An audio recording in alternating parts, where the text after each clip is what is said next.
Well, it's a significant difference between a $3 million override and the school project, which well, Joe DeRocos and I spoke for 2 hours.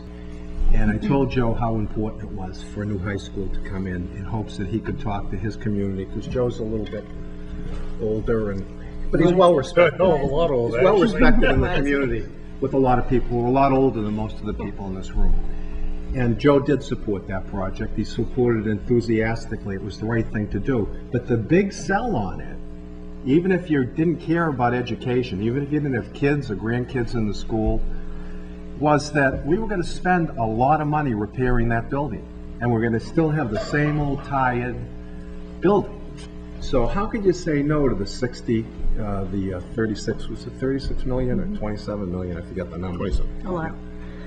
Yeah, how could you say no to it? I mean, it was an easy sell once the political leadership of the town got behind it. Even if the political leadership of the town got behind this, and I can't tell you, I'll put it on the ballot as a selectman, but I would not, and I'll say this to you because you're in front of me, because I have children in the school system, because I know many of you, because I believe that education is very important, and if you don't think that's true, I don't know what to tell you. But if you know either one of my kids, you know, I've got a kid who got accepted to NYU, and her college advisor said that would never happen.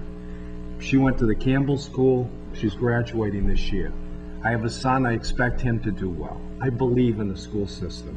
But as a selectman, I can't tell people in this town, I can't make them feel guilty about raising the taxes to pay for an override. I would not take a position as a selectman.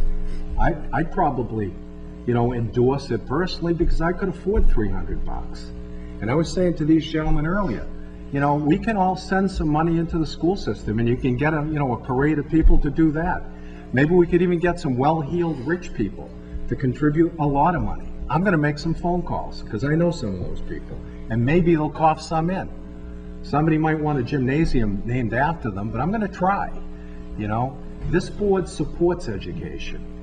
But you got to realize there are a lot of people out there who are just getting by.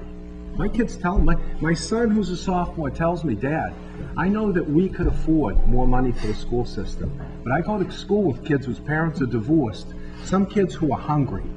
They don't have money for school, and they're too proud to be 25% of the kids who get a free lunch, you know? So in good conscience, I'm not going to lie to you. I'm not going to tell you I'm going to stand on a soap opera and say, yeah, we got to do this. I did for the high school, and I do it again in 5 minutes. I did it for the Volk School. Same thing. You're going to have to make those repairs. It's cost effective. Well, I think, we'll try to make this work. And I think, for those that had a comment, we're not saying that we're not putting any of this on the ballot. So I want you to be very clear. This is a working session for ideas. We're not saying we are or not putting anything on the ballot at this point.